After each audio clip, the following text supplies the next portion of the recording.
यार ना ऑनबोर्डिंग दे रहे हैं, ना ऑनबोर्डिंग की डेट ही फिक्स कर दे रहे हैं। बस यही डर लगा रहता है कि पोस्टपोन ना कर दें, फिर से आगे ना बढ़ा दें। और अब ये इंटरव्यूज इंटरव्यूज इंटरव्यूज। अब कुछ लोग ये बोलते हैं कि अनुराग भाई आप बहुत लकी थे कि आपकी जल्दी सब चीजें ऑनबोर्डिंग ज्वाइनिंग हो गई। क्यों हो गई? क्योंकि मैंने एक गलती नहीं किया था और जो आप वो गलती करते हैं। तो चलिए इस वीडियो में उसके बारे में। Hey guys, this is Anurag and welcome to Geeks 2.0। तो आज की वीडियो बहुत ही स्पेशल फिर से होने वाली है, क्योंकि आज की वीडियो में हम बात करने वाले हैं कि क्या आपका बिफोर ज्वाइनिंग या फिर आफ्टर ज्वाइनिंग या फिर बिफोर ऑनबोर्डिंग आपका कोई इंटरव्यू होने वाला है। बेसिकली ये बात एलाइट के लिए भी हम करेंगे कि आफ्टर ज्वाइनिंग आपके के लिए कोई इंटरव्यू होने वाला है, और टर्बो की तो हम बात ही मेन इस वीडियो बना रहे हैं कि क्या आपका इंटरव्यू अभी होने वाला है या नहीं। जो भी होगी मैं अपना पूरा सिनेरियो बताऊंगा, और क्या कैसा हो सकता है वो भी मैं आपको पूरा बताऊंगा, और आप क्या गलती कर रहे हैं या फिर। तो वीडियो को आपको क्या करना है, सिर्फ लाइक करना है और सब्सक्राइब करना है इस चैनल को। It's a request from our side. And चालू करते हैं वीडियो। हमेशा की तरह मेरे पास कुछ पॉइंट्स हमेशा लिखे होते हैं। आज की मेन टॉपिक, वीडियो का टॉपिक है इंटरव्यू के बारे में, कि भैया इंटरव्यू क्या कैसे। क्योंकि देखिए, आप हो चाहे मैं हूं चाहे कोई भी हो, अगर जितनी भी प्रिपरेशन कर लें, पर जब इंटरव्यू की बात आती है तो हम खुद डर जाते हैं कि भैया ये इंटरव्यू वगैरह कैसे क्या हो रहा है। तो सबसे पहले बात करते हैं कि कल जो मेल सर्कुलेट हुआ, दो ही मेल। एक तो उसमें सिर्फ एबीसी जो भी लिखा हो मेरे को याद नहीं है, एबीसी कुछ करके नाम लिखा हुआ है, और एक मेल और था उसमें मान लेते हैं कि बीसीडी ऐसी कुछ करके नाम लिखा हुआ है। पर मुझे ये नहीं समझ में आ रहा। पहली बात हम ये कर लेते हैं कि भैया वो फेक हो सकता है कि नहीं। मैं आपको ये तो बिल्कुल क्लियर नहीं बोल रहा हूं कि वो फेक है कि नहीं है या जो भी कुछ है, लेकिन मैं आपको अपना जो एक्सपीरियंस है विप्रो ज्वाइन करने के बाद 50 डेज वर्किंग के बाद भी क्या एक्सपीरियंस वो बताता हूं। देखिए, मान के चलिए, हमें सिर्फ ये बताइए, हम इतने लोग टर्बो वाले अभी ऑनबोर्डिंग सेप्ट के लिए वेट कर रहे हैं, उनमें से किसी को नहीं आया। सिर्फ एक जो लड़की है, जो लड़की का वो मेल दिख रहा है, उसको बस आता है, और दूसरा जिसने पूछा स्टैक रूट से उसको बस आता है। मतलब ये दोनों के अलावा, मैं नाम नहीं ले रहा हूं डायरेक्टली, ये दोनों के अलावा किसी को भी मेरे कनेक्शन में मेल नहीं आया। फिर भी आप लोग इतने जल्दी परेशान हो जाते हैं कि भैया अब इंटरव्यू होगा कि क्या कुछ होगा। अभी 18 अगस्त की ऑनबोर्डिंग वाली फेक न्यूज चली थी। मतलब देखो क्या है, विप्रो में इस समय ऑनबोर्डिंग के लिए लोग इतने वेट कर रहे हैं कि यहां पे लोग कुछ भी वीडियो डाल दे रहे हैं और वो इंसान समझ के वायरल होने लग रही है। पर हम ये नहीं चाहते। हमें देखिए, अपन को व्यूज से अपन को मतलब इतना नहीं पड़ता है। अपने को मेन ये चाहिए है कि आपको गलत इंफॉर्मेशन तो ना ही मिले। फेक और नॉट की मैं बात करूं तो जब भी कंपनी किसी को मेल भेजती है तो ऐसा नहीं भेजती कि एक को सेपरेट मेल भेज देगी कि सिर्फ एक ही अनुराग भाई को भेज दी। जैसे भेजती कब है सेपरेट, जब मान के चलिए मेरे डॉक्यूमेंट में कोई प्रॉब्लम है, मेरे कुछ पर्सनल में कुछ प्रॉब्लम है, तब मुझे एक सेपरेट मेल भेजेगी, एक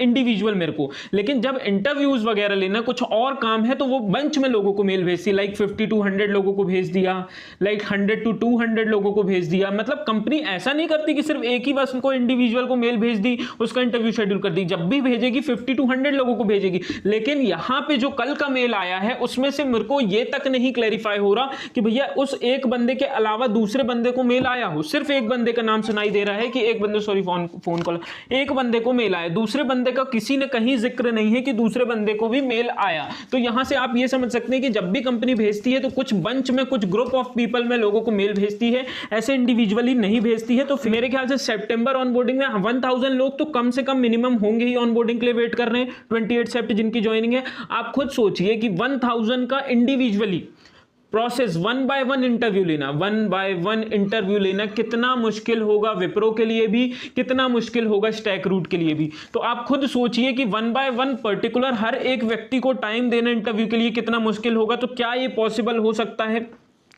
मुझे तो नहीं लगता कि इतना पॉसिबल लगता है कि 1 by 1 लेना। या तो हो सकता है कि वाइवा टाइप, कॉलेज के वाइवा टाइप 10-5 लोगों को इकट्ठा बैठा के ले लिया जाए, मतलब स्ट्रिक्टली इंटरव्यू लेना कि उसके बिना, उसके जब आप नहीं इंटरव्यू में रिप्लाई दे पाएंगे, आंसर नहीं दे पाएंगे तो आपको टर्मिनेशन मिल जाएगा, जॉब से कैंसिल कर दिया जाएगा। ये तो मुझे बिल्कुल भी नहीं लगता।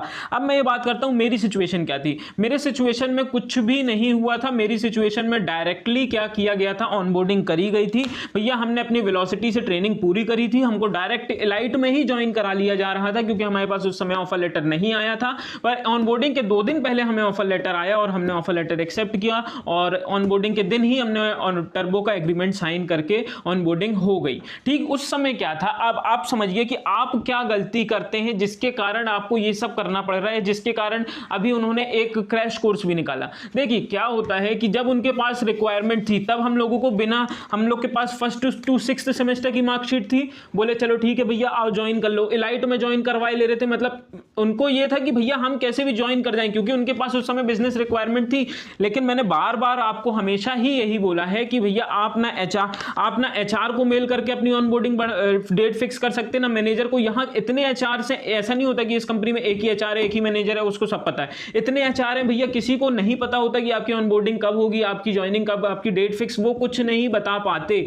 उन लोग खुद इतने परेशान होते हैं भैया। तो बात ये है कि आपकी फॉल्ट ये है कि आप लोग कहीं इसको मेल करेंगे, कहीं उसको मेल करेंगे, कहीं इसका नंबर लेके उसको मैसेज करेंगे, कहीं ट्विटर पे अपनी अलग ही ट्रेंडिंग चला रहे, कहीं ट्विटर पे अपना अलग ही मतलब उनका चल रहा है। तो ऐसा कुछ मत आपको नहीं करना है। जब कंपनी में बिजनेस रिक्वायरमेंट, में बार बार क्लियरली बोल रहा हूं, जब कंपनी में बिजनेस रिक्वायरमेंट होगी तभी वो आपको ऑनबोर्ड करेंगे। हाँ ये है कि अभी सेप्ट की ऑनबोर्डिंग फिक्स नजर आ रही है, उसकी कोई प्रॉब्लम नहीं है। पर मैं आपको बता रहा हूं कि आप जब मेल करते हैं लोगों को परेशान कर, देखिए क्या होता है कि आपने वेलोसिटी हेल्प डेस्क पे मेल किया, आपने मैनेजर कैंपस पे मेल किया, तो जब आप मेल करते हैं तो वहां पे भी बंदे बैठे होते हैं, वो आपका चेक करते हैं, एक एक स्क्रॉल पे देखते हैं कि भैया 15-20 क्वेरी आ रही, फिर एक स्क्रॉल किया फिर 15-20 क्वेरी। तो उन लोग परेशान होकर खुद बोल देते हैं कि भैया कुछ कराओ इनसे, नहीं तो परेशान करके दिन भर हमारा मेल भर देंगे। तो भैया आपको उसका खामियाजा क्या भुगतना पड़ता है? अपनी गलती का कि क्रैश कोर्स आपको दे दिया जाता है, आपको इंटरव्यू के लिए भी बोल दिया जाता है। तो ये सब आपकी गलतियां हैं। मैंने आपको 1000 बार बोला है कि ना आप किसी को मेल करके अपना ऑनबोर्डिंग शेड्यूल करवा सकते, ना डेट प्रीपोन करवा सकते, ना डेट पोस्टपोन करवा सकते, बाकी और कुछ अपनी डेट में इधर उधर नहीं कर सकते।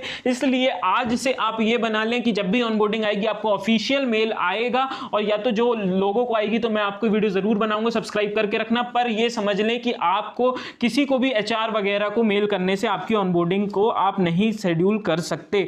दूसरी बात हम ये करेंगे कि भैया क्लाइंट इंटरव्यू। अब क्लाइंट इंटरव्यू में क्या होता है, देखिए क्या होता है कि हमारा भी अभी तक क्लाइंट इंटरव्यू वगैरह नहीं हुआ है। पर क्लाइंट इंटरव्यू में होता क्या है कि एक क्लाइंट की मतलब सेटिस्फेक्शन के लिए, कि देखो ऐसा नहीं है कि जो क्लाइंट ने प्रोजेक्ट लिया वही आपसे स्ट्रिक्टली इंटरव्यू लेगा। उसके बंदे रहते हैं नॉर्मल अपने ही जैसे रहते हैं, वो एक नॉर्मल आपसे बातचीत करेंगे। अगर आप पाइथन वगैरह से हैं तो कुछ पाइथन के बेसिक्स पूछ लेते हैं जब क्लाइंट इंटरव्यू होता है। ये आफ्टर ज्वाइनिंग होता है, बिफोर ज्वाइनिंग बिल्कुल नहीं होगा। आफ्टर ज्वाइनिंग आपके 15-20 दिन 1 महीने बाद की सिनेरियो है। तो अभी आपको इतना चिंता नहीं लेना है, उसके बारे में हम डिटेल्ड वीडियो करेंगे कि क्लाइंट इंटरव्यू वगैरह कैसे होने वाला है। पर यह है कि आफ्टर ज्वाइनिंग आपका क्लाइंट इंटरव्यू नॉर्मली होता है। क्लाइंट प्रोजेक्ट में एलोकेशन से पहले देखता है कि भैया बंदे ने कुछ पढ़ के आया तो कुछ ठीक है, उसका सेटिस्फेक्शन के लिए क्लाइंट के होता है। पर अगर आप बिल्कुल ही मतलब इंटरव्यू में 0% बता पा रहे हैं तो आपको क्लाइंट रिजेक्ट कर देता है। तो अब ऐसा नहीं है कि आपकी जॉब से टर्मिनेशन हो जाएगी। क्लाइंट रिजेक्ट करने के बाद आपका मैनेजर आपको दूसरी प्रोजेक्ट में एलोकेट करने की कोशिश करता है। सजेशन मेरा ये है कि देखिए इंटरव्यू वगैरह जो चीज़ होगी ओनली फॉर फॉर्मेलिटी होगी, ठीक। अगर आपके पास ऑफर लेटर है, वैसे भी अगर अपडेटेड ऑफर लेटर है, तो आपकी जॉब कैंसिल होने का या फिर टर्मिनेशन होने का, ये सब होने का कोई भी कहीं से भी मतलब ऐसा वे नहीं है कि आपकी जॉब कैंसिल वगैरह हो सकती है, ये तो चीज़ नहीं है। और फॉर्मेलिटी यहाँ पे सिर्फ अगर होती है तो आपका इंटरव्यू, मैंने जैसे बताया कि सिंगल पॉसिबिलिटीज़ नहीं है। हो सकता है कि 5 लोगों का इकट्ठा ही ले ले साथ में, तो जैसा आपने कैप्स्टोन प्रोजेक्ट में वाइवा वगैरह दिया उस टाइप का होने वाला है। अगर देखिए इसमें भी ऐसा है कि अगर आपको कुछ नहीं बनता है, अगर आपको नहीं बन रहा है, सिंपली आपने नो कर दिया, आपका यहां से टर्मिनेशन वगैरह नहीं होने वाला है, कोई प्रॉब्लम वाली बात नहीं है। देखो यार हमने इतनी सारी वीडियो में बात कर डाली, मैं आपको हमेशा यही बोलूं कि जब आप कॉर्पोरेट वर्ल्ड में शिफ्ट होते हैं तो आपको मतलब ये चीजें थोड़ी सी आगे रह के करनी पड़ेंगी कि भैया इंटरव्यूज वगैरह तो हम डरे ना, थोड़ा सा अपने अभी फ्रेशर है तो डर तो रहता है, मुझे खुद ही रहता है, पर लेकिन आपको ये डर को हटाना होगा। अगर इंटरव्यू वगैरह हो रहा है तो सिर्फ हमने ज्वाइन होना है, एक कॉन्वर्सेशन होगी। ये देखो अब क्या है, हम सर मैम पे नहीं है, अब हम कलीग्स में आ चुके हैं, अब हम टीम्स में आ चुके हैं, तो वो आपको एज अ टीम बात करेगा कि आपको ये आती है कि नहीं आती। भाई देखो इंटरव्यू में वो ये मेनली जानते हैं कि भैया एक स्किल सेट है, ये आपको स्किल सेट आती तो वेल एंड गुड है, नहीं आती तो आप सीखिए। तो यहाँ पे आपकी टर्मिनेशन वगैरह का कुछ नहीं, ये सब फॉर्मेलिटीज के लिए चीजें हो रही, क्योंकि आप उनको परेशान कर रहे हैं कि भैया ऑनबोर्डिंग पोस्टपोन तो नहीं होगी, ऑनबोर्डिंग होगी कि नहीं, ऑनबोर्डिंग होगी कि नहीं। ये सब आपको अभी नहीं करना है, बिल्कुल आप ऑनबोर्डिंग के लिए वेट करें। हाँ ये बोल सकता हूं कि जो भी क्रैश कोर्स हो रहे हैं, जो भी कुछ भी हो रहा है, सिर्फ उसको अटेंड करें, लीनियंटी मेंटेन करके रखें, ना हमें कोई बहुत सारा एफर्ट डालना है, और हमें जैसे बताया ना कि ना हमें आगे रहना है लोगों चीजों में, ना पीछे रहना है, बिल्कुल बीच में एक मेंटेन करके रखना है जिससे हम सर्वाइव कर पाए। तो बस आज की वीडियो बस यही खत्म करते हैं। इस वीडियो को लाइक एंड चैनल को सब्सक्राइब प्लीज कर देना।